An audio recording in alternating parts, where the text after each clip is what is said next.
সকালে ঘুম থেকে উঠতে দেরি হয়ে গেলে কিংবা সকালের শুরুটা যদি চান হেলদি কিছু খেয়ে তো শুরু করতে, তো তার জন্য এই রেসিপিটি কিন্তু একদম পারফেক্ট।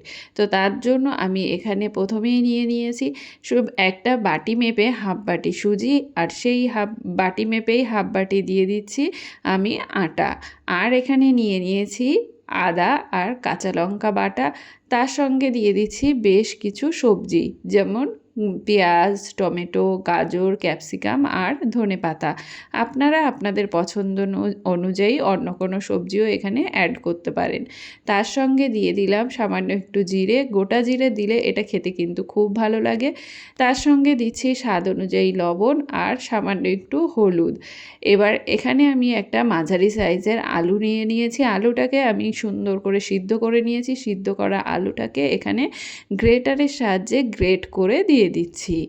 তো আলুটাকে এখানে কিন্তু খুব ভালো করে গ্রেট করে নিতে হবে, কিংবা আপনারা চাইলে কিন্তু ম্যাশারের সাহায্যে ম্যাশও করে নিতে পারেন, যাতে আলুতে কোনো রকম কোনো ডেলা না থাকে।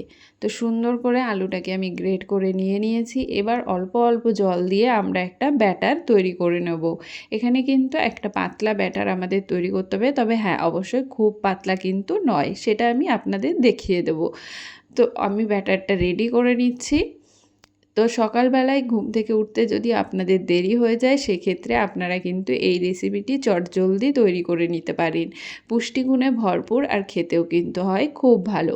আপনারা যদি ডিম খেতে পছন্দ করেন, সেক্ষেত্রে কিন্তু এখানে একটা ডিমও অ্যাড করতে পারেন, কোনো অসুবিধা নেই। তো ভালো করে এটাকে আমরা জল দিয়ে ব্যাটারটা রেডি করে নেব। এই দেখুন, এরকম একটা পাতলা ব্যাটার আমরা রেডি করে নিয়েছি। এবার এটাকে 5 থেকে 10 মিনিটের জন্য ঢাকা দিয়ে রেখে দেবো। যেহেতু সুজি আছে তাই রেস্টে কিন্তু রাখতেই হবে। তো দেখুন, এবার আমার ব্যাটারটা কিন্তু আমরা দেখে নিচ্ছি 5 মিনিট পর। ব্যাটারটা দেখুন আমার একদম রেডি, পারফেক্ট। এই দেখুন, এরকম একটা ব্যাটার আমাদের লাগবে। তো ব্যাটারটা আমার রেডি হয়ে গেছে। এবার আমি কড়াইতে সামান্য একটু তেল দিয়ে তেলটাকে খুন্তির সাহায্যে কড়াইয়ের চারিদিকে ছড়িয়ে দেব। এই দেখুন, এখানে কিন্তু আমি হাফ চামচ মতো তেল ব্যবহার করলাম। করে এবার খুন্তির সাহায্যে পুরো কড়াইতে তেলটা ছড়িয়ে দিলাম। ছড়িয়ে দিয়ে এবার ভালো করে তেলটাকে গরম করে নিয়ে আমরা একটা চামচের সাহায্যে এখানে ব্যাটারটা দিয়ে দেব। ব্যাটারটাকে দিয়ে আমরা কড়াইয়ের দু সাইড ধরে নিয়ে এটাকে এরকম গোল গোল করে ঘুরিয়ে আমরা একটা গোল শেপ দিয়ে নেব। এই দেখুন, আপনারা চাইলে কিন্তু এই কাজটা আপনারা তাওয়াতেও করতে পারেন, এই তাওয়াতেও এগুলো তৈরি করে নিতে পারেন, তবে আমার কড়াইতেই খুব বেশি সুবিধা হয়, তাই আমি কড়াইতেই তৈরি করছি। এবার গ্যাসের ফ্লেম কিন্তু একদম লোতে করে দিয়ে এটাকে ঢাকা দিয়ে রান্না করে নিতে হবে।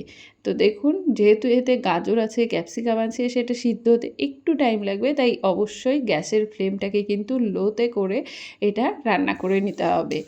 রান্না করে নিয়ে এবার এটাকে আমরা উল্টে দেব।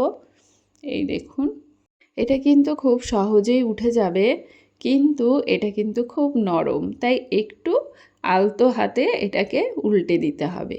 এই দেখুন বন্ধুরা, এরকমভাবে আলতো হাতে এটাকে উল্টে দিতে হবে। উল্টে দিয়ে আমরা অপোজিট সাইডটাকেও একটু রান্না করে নেব।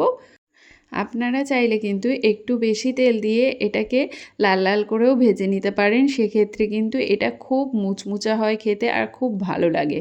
তবে আজ আমি হেলদিভাবে তৈরি করছি, তাই সামান্য একটু তেল দিয়েই এটাকে আমি তৈরি করে নিলাম। তো এটা খেতেও কিন্তু খুব ভালো লাগে, একদম নরম হবে, সফট, আর খেতেও কিন্তু খুব ভালো লাগে। তো আপনারা আপনাদের পছন্দ অনুযায়ী যে কোনোভাবেই কিন্তু এটা তৈরি করে নিতে পারেন। তো একইভাবে আমি সমস্ত সবজির পরোটাগুলো তৈরি করে নিচ্ছি। তো আজকের রেসিপি আপনাদের কেমন লাগলো অবশ্যই কমেন্ট করে জানাবেন, আর রেসিপি ভালো লাগলে লাইক শেয়ার করে চ্যানেলটিকে সাবস্ক্রাইব করে পাশে থাকার অনুরোধ রইল। দেখা হবে আরেকটি নতুন রেসিপির সঙ্গে। ততক্ষণের জন্য সকলে ভালো থাকবেন, সুস্থ থাকবেন, টাটা।